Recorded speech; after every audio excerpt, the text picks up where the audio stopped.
All right, so sorry for the delay here. I want to thank Brian and everybody else for inviting me.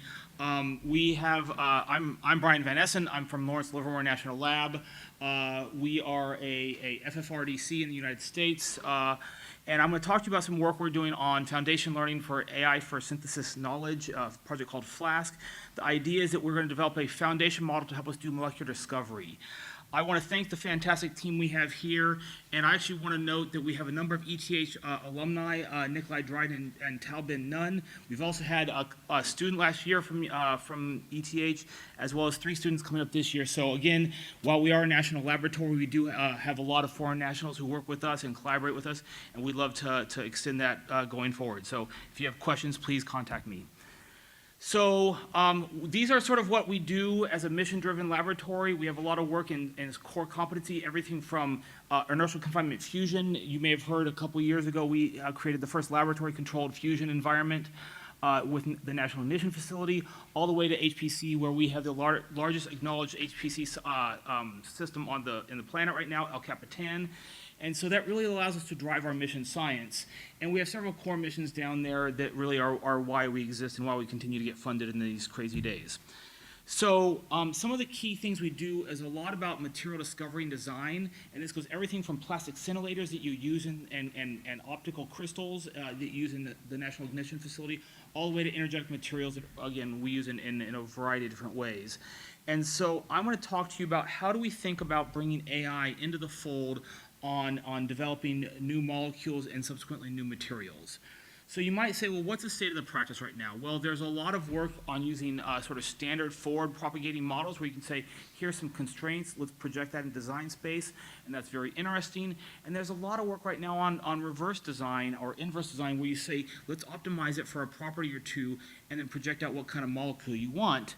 And we face a unique challenge in the space because most of the world is focusing on the red and the blue bubbles. They're pharmaceuticals and organic semiconductors. That's great, but as a mission-driven laboratory, we're really interested in this yellow bubble of energetics, which is critical for our mission needs, but not highly represented for in the community. And so we're going to be talking about data that is basically out of distribution from the majority of what the community is looking at.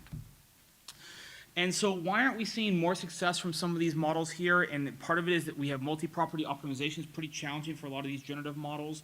How do we actually get feedback from the user, from a synthetic chemist into there? And how do we actually have models that develop things that are synthesizable?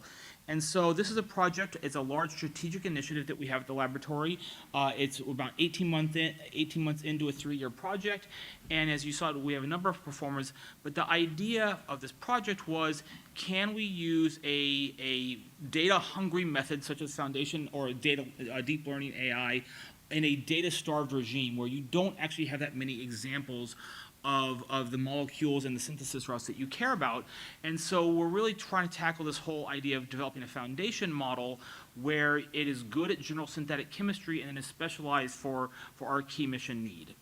And so if we think about the use cases we have, this kind of a quick flip chart through them, where there's a lot of things you might want to do. You might want to be able to just say, I have some properties, give me a molecule that adheres to those and has the properties close to what you asked for. You might want to do some lead compounds. We're here in Zurich, or in Lugano, sorry. I didn't sleep well last night because I'm time shifted, so we might need something better than caffeine. What can we synthesize that's better than that to keep us awake during the talks? But of course, if you ask any of your synthetic chemist friends, that's fantastic. You have a new molecule. Who cares? I can't make it. So they want to know, what is the synthesis route? How do they take it from design actually into production? And then finally, in the world of synthetic chemistry, there's a huge challenge in the space with PFAS chemicals, things that are incredibly toxic in our environment. So we might say we want to avoid a known route and produce a new one to make something easier to synthesize, safer, something like that. So how can we predict alternate synthesis routes? And with this project, as I said, we're looking at energetics. So really the question is, there are 2 key properties I'm going to talk about here. Our density of the molecule and the heat of formation, which is how much energy it contains in its bonds. And of course, like all good charts, we want to be up and to the right, where we have higher density and higher heat of formation. And that's really what we want the project to be able to do. So to get there, we can think about how do we represent molecules to these kinds of machine learning models. And you can go from ease of use on the left-hand side where you sort of have these 2D textual things. If you look at your 17-year-old daughter's chemistry textbook, you might start at the very top where you have a molecular formula. It tells you who's in the molecule. Or you might actually go to something like the SMILE string, which is a 2D arrangement of atoms that has a representation that can project to the graphical form you see in the 2D structure, but it's actually imprecise. And that imprecision is, in fact, quite a pain in the butt. You can go all the way to 3D representation of these models, but then, of course, if you're putting it into a machine learning model, you have to figure out how to represent that in a canonical form that is easy for the model to interpret. So there's a lot of challenge with that.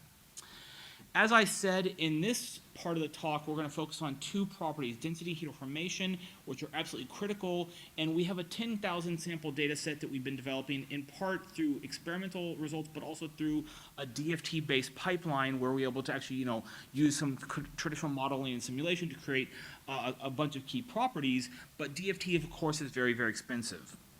And so, as I said, so this talk is just a vignette of one aspect of the FLASK project. I just want to focus on something cool that we're trying to get out of the door right now here.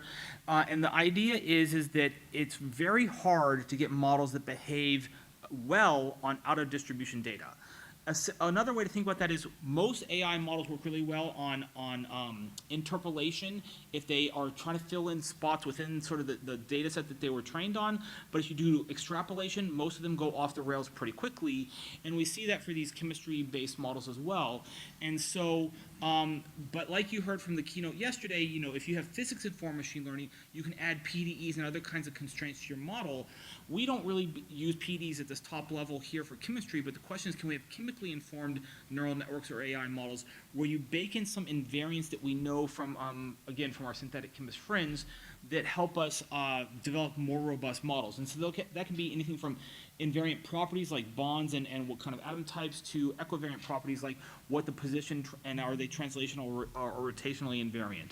So those are some of the things we're looking at. And we're going to show you a benchmark that we developed here that we call the benchmark for out-of-distribution molecular property prediction of machine learning models, BOOM. And the idea is that we wanted to actually know whether the model we were developing was going to be effective for the task at hand. And as part of doing that, we actually did this fairly comprehensive survey that we think is the first of its kind to actually see how well a wide range of models from everything from bespoke sort of GNNs or simple things like regression trees all the way up to transformer or hybrid models do at this kind of task. And we started with the two on the bottom right there, density, heat of formation, but then we extended this to the QM9, which is a quantum mechanics data set where there's a bunch of high-quality DFT properties for a couple 100,000 molecules. And we want to see how well these models perform on this task as a baseline for what we were trying to do. And that's what we're going to talk about for the rest of the time today. So we found that it was critical because we really want to be able to have reliable understanding of like what are the models doing and how are they succeeding or failing, because again, energetics are out of distribution with respect to the main body of synthetic molecules. And so this is a fundamental challenge for us. These are the models that we evaluated here. They're basic architecture, so everything from random forest all the way to hybrid equivariant transformers. What do they capture in their representation? So things like RD-Kit is a popular toolkit for representing these things.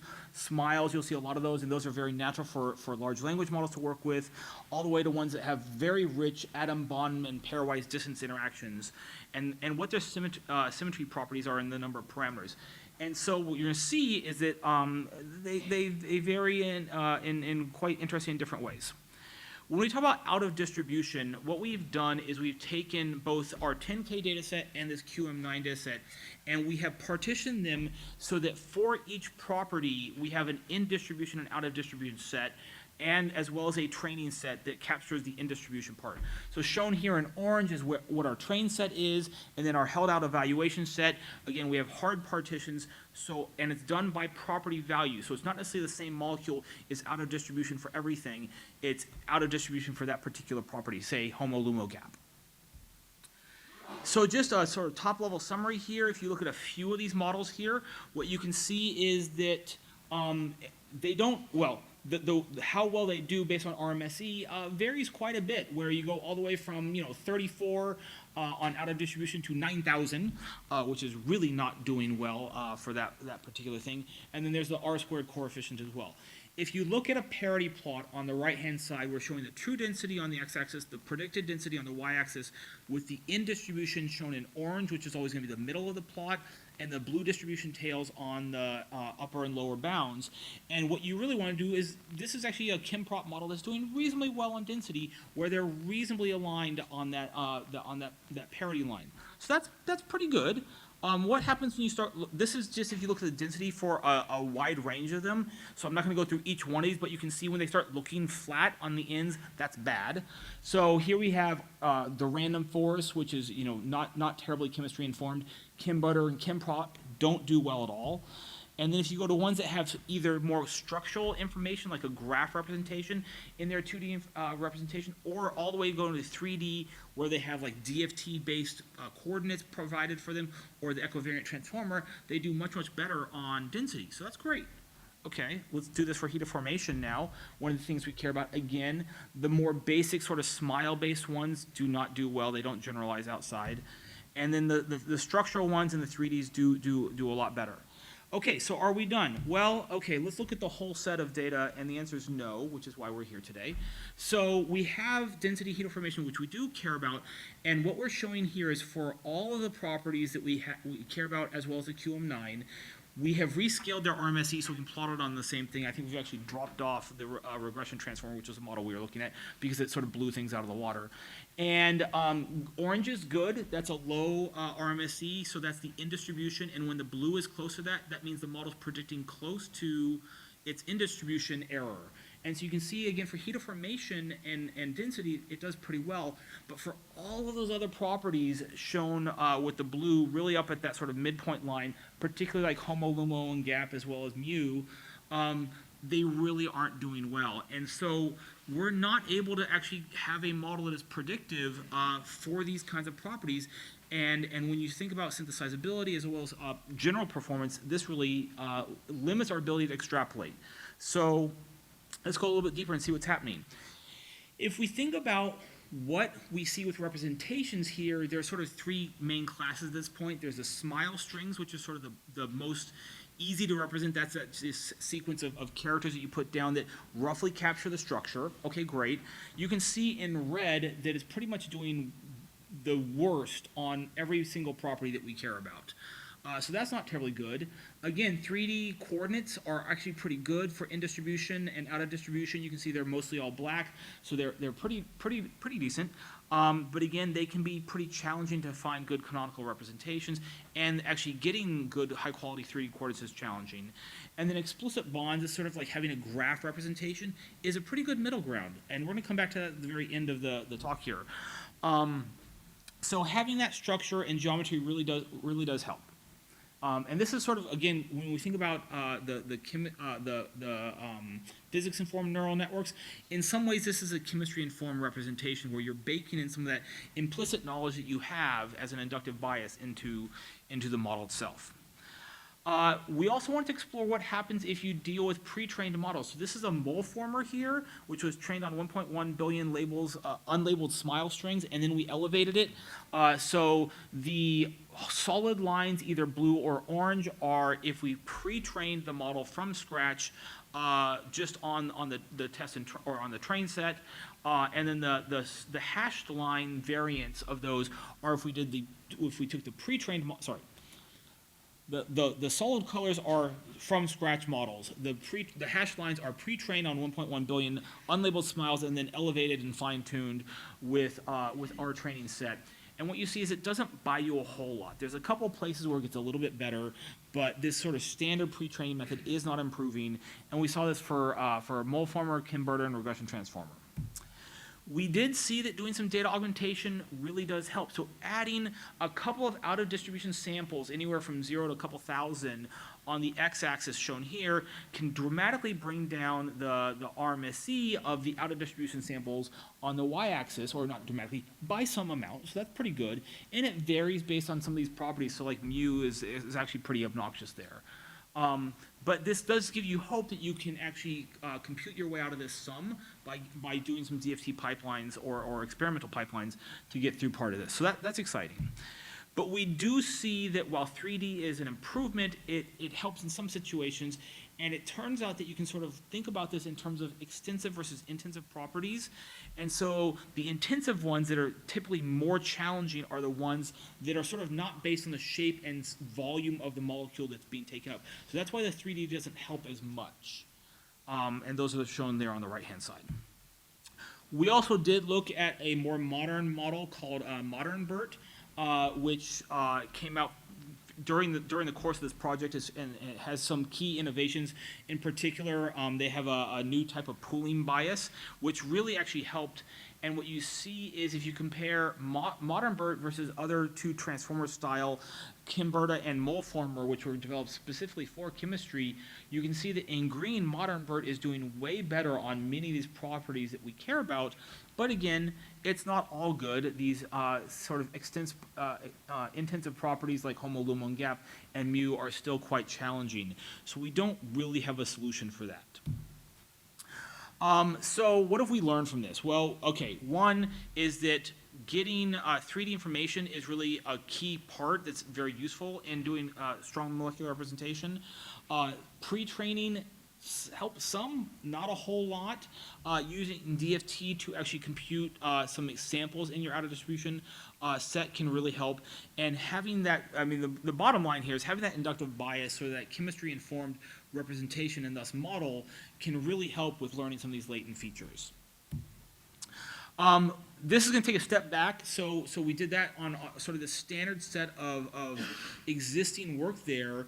But we always get asked, why not just use a standard LLM? These things are taking over the world. They are great at everything. Well, they think they are, and if you ask them, they will tell you they're great at everything. So we've tried this particular task with basically all of the modern reasoning models out there, and they will give you incredibly confident answers that are absolutely wrong. So there's some room to grow there. So for example, if we take Meta's Llama 3.3, and we sort of do this heat of formation task right out of the box, you can see the parity plot up there on the right-hand side, where it's just a flat line. Maybe it's hard to beat. I don't quite know. Not good, but there is hope, of course. And you know, the great thing about these new models, especially the large language ones, now is you can do things like chain of thought reasoning. You can also do reinforcement fine-tuning. So there's a lot of techniques to add in data to make it better. And so we just have a new version of this of our FLASK baseline model. We were a pre-trained model. Now we're going to use an open weights model where we're fine-tuning it. And one of the things we like about this is that actually with a moderate amount of data on heat of formation, we're able to get that parity plot on the bottom right here. So that's a meta plus fine-tuned model. So that's pretty exciting, and that's getting very competitive results on that one property. I will tell you, this is work in progress. As I said, we're 18 months in, so we're still working on all the other properties and getting to train and learn in a similar fashion, but that is exciting. One of the things that we are intending to explore is the fact that, again, as I said, better representations matter. We know with these kinds of large models that you can actually teach them a handful of languages and you extend them to new languages. So, you know, you can take things like, you know, your English to French and whatnot, and you can actually add it, give it some examples, and you can probably make it learn Klingon or Old Elvish. And it can do that with a handful of samples really quite effectively. So one thing we're exploring is, can we give it a new representation? Because when we look at what it's doing, when you give it these smile strings, it is trying to reconstruct the connectivity graph of the atoms within the molecule, which, by the way, we already know, so we should tell it that. So there is a promising representation that was published about 18 months ago. It was not ours. It's called Atom and Smiles, but it is a very nice representation that tries to combat the two key challenges that we have with smile strings.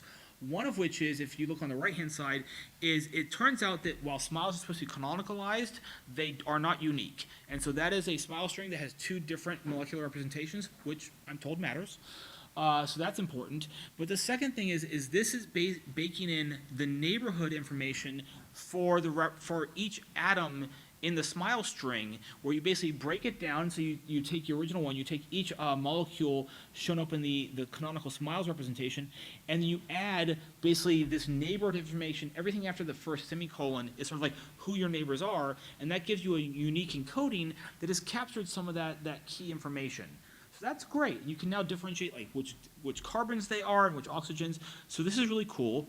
It turns out that this has its own challenge. We encountered this first when we tried to actually do a pre-trained or a trained from scratch model using this representation, which is the vocabulary explodes.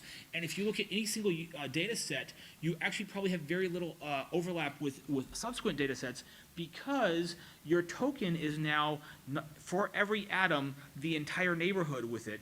And so you lose some of the commonality that you really want. And so, we have this idea here where if you go to the far right-hand side, you're into smiles. They're fairly small vocabularies, it's like 70 characters or something. But of course, they aren't always unique, and so that's a challenge. If you go to the far right, you include every molecule as a token. Well, that's bad. Atom and smiles is just to the left, just to the right of that, where again has a very large vocabulary set. And so we created a new one called TALS, which is based on the atom and smiles representation, but has a more robust, extensible representation, where basically for the encoding, you basically have you break down the neighborhood information as a set of tokens rather than a unique one.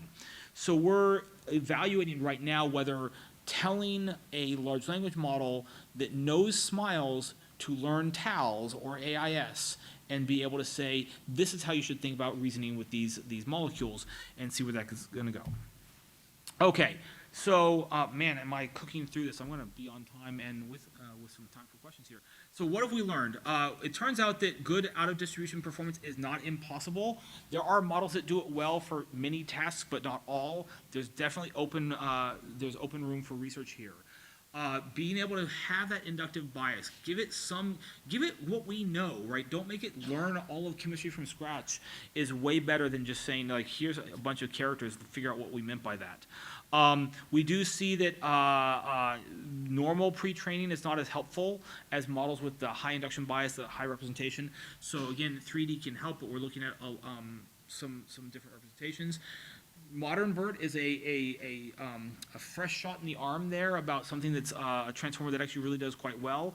And we're still investigating why it does so well, because the techniques are not necessarily intuitive about what makes that better. But there is definitely an opportunity to innovate in the molecular representation, especially when we're using these kinds of large language models. So we are publishing both the data set, the way we do the test chain split, so we actually have the repo. It's going to be published as well as an archive paper, and we're going to submit it to a journal so that we can actually share this. And part of this making a good benchmark is having a repeatable benchmark, and so we want the community to be able to adopt that, including the exact way in which we split the data sets so that the numbers are comparable. So just to wrap up here in record time for a 40-minute talk, which we're going to do in 22.23 minutes. FLASK, the whole goal of this project is to create a molecular foundation model. Today I focused on how do we do the assessment and evaluation of these models for a particular challenging aspect, which is the fact that energetic molecules are out of distribution, and so we really wanted to focus on that and get some traction with how to understand that. The idea is that this foundation model is going to be usable across a wide range of our portfolio, but also the training techniques. How do you actually train these things at scale using things like leadership class computing? So we're doing a lot of this work on El Capitan, or the unclassified baby sister Tuolumne, which is number 10 on the top 500 list. And how do we optimize for AMD architectures and stuff like that? We can talk all day about that as well, but I didn't put it in here. And really, we're focusing on molecular discovery and design, and that's a pathway to materials, which is, in fact, I think a much more challenging problem. But we also, in this project, I didn't get to talk about it, we do actually have, we're bringing on board robotic chemistry systems like ChemSpeeds or Unchained Labs, where you can have these robotic laboratories, and the idea is that you could actually drive them from this kind of foundation model, where not only will it tell you a multi-step synthesis route in the end, but it will tell you how to actually use your system to do that automatically. That's what we're driving for, and I guess I have time for questions. Thank you very much.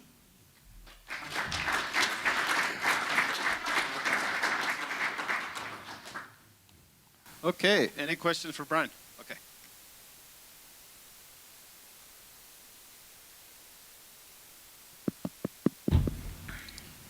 I know that's a general question, but can you talk a little bit about the computational complexity? How much of this work requires El Capitan? Just some general hints on there. Yeah, so I mean, when we started the project, we thought we were going to be able to scale the whole thing all the way up because the design space could be so large. We got a huge amount of traction in our first generation model, which was based on regression transformers and then all the way up to sort of llama models. And we were training those up to 8 billion, no problem, but that didn't require that much. And it turns out that those models sort of petered out for a number of reasons we can talk about over a coffee. And so we're now pivoting to using these open weight models. And so part of this is can we work with 100 billion parameter or several hundred billion parameter models? Those are going to require a reasonable amount of compute capacity, a couple terabytes of GPU memory. It's not necessarily going to scale all the way up to LCAP unless you want to start doing ensembles where you can really sort of drive a complex workflow where you are doing DFT, elevating molecules in the loop, and then driving them back into the training as well in sort of a reinforcement fine-tuning loop, which is actually where we think we want to and need to go. So I don't think it's going to take all of LCAP, but it's going to take a reasonable chunk of a leadership class system. So, yeah. Thank you for the super interesting talk, first of all. You mentioned a few interesting points in your presentation. The first was that you're working with a data set of about 10,000 molecules. You showed how some of these models struggled with sort of out-of-distribution samples, and you mentioned that it's the models that are struggling to sort of learn the distribution and extrapolate data. Now, when you go especially to the 3D representation of your molecules, especially if you think about the representations that are used for classical molecular dynamics, very, very high-dimensional representation. So, the first thing that sort of what you discussed brings to mind is how do you know that the issue is really that the models are struggling to learn and extrapolate data? That it's not simply an issue with the input dimensionality of your problem being too large, and so you're kind of suffering from a curse of dimensionality where you don't have enough samples to represent your whole phase space or configuration space sort of accurate enough way. Right. So, good question. I think first off, we also have splits on not just our 10,000 data set. So the 10,000 data set is a set of molecules related to energetic molecules, right? So they're not all energetic, but fundamentally that is a part of the synthetic chemistry space where there are just not that many examples. So whether or not we don't have enough data is not really the question. It's like, what can we do with the data that we do have? And so we may be suffering from just the model hasn't seen enough to learn about that.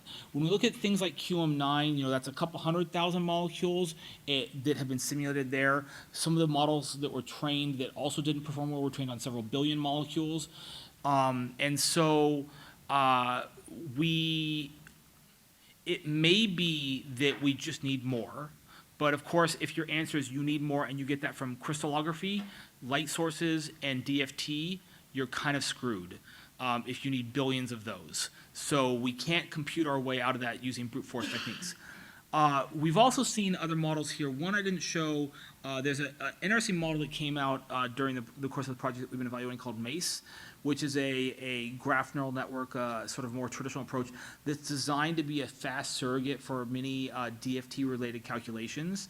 And so, you can think about these sort of techniques where can you get enough reasonable quality data from a tool like that on a large set of molecules to help inform the model generally how to interpret the DFT-related data, and is that surrogate of high enough fidelity to allow better extrapolation?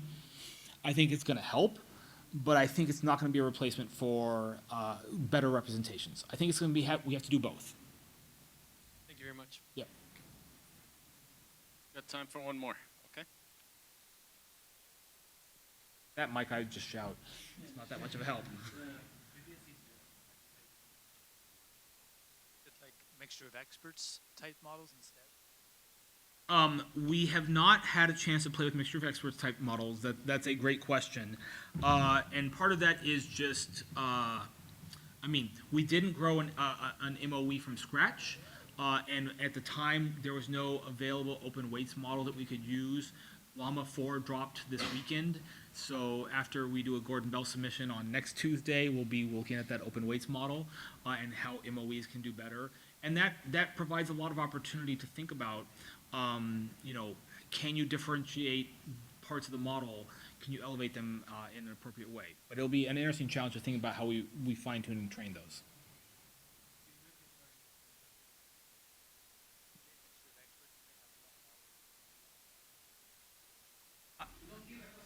Hear it? No? I don't think it works, right?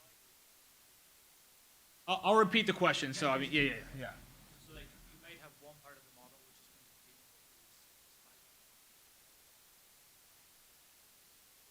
be sure that you have around maybe smiles that are more general. Have you looked Well, how much okay, research on how to combine so the these question, things? the question is, one, have we looked much at mixture of experts yet? Yes, that was the first question. The answer is no, not really. And as we start to look at mixture of experts, can we think about some where there's an expert for things like smiles, an expert for things like the literature that's supporting that? And I think that that will be, that is a great area of research that actually may require you to train a bespoke model from scratch to get that level of differentiation between the experts.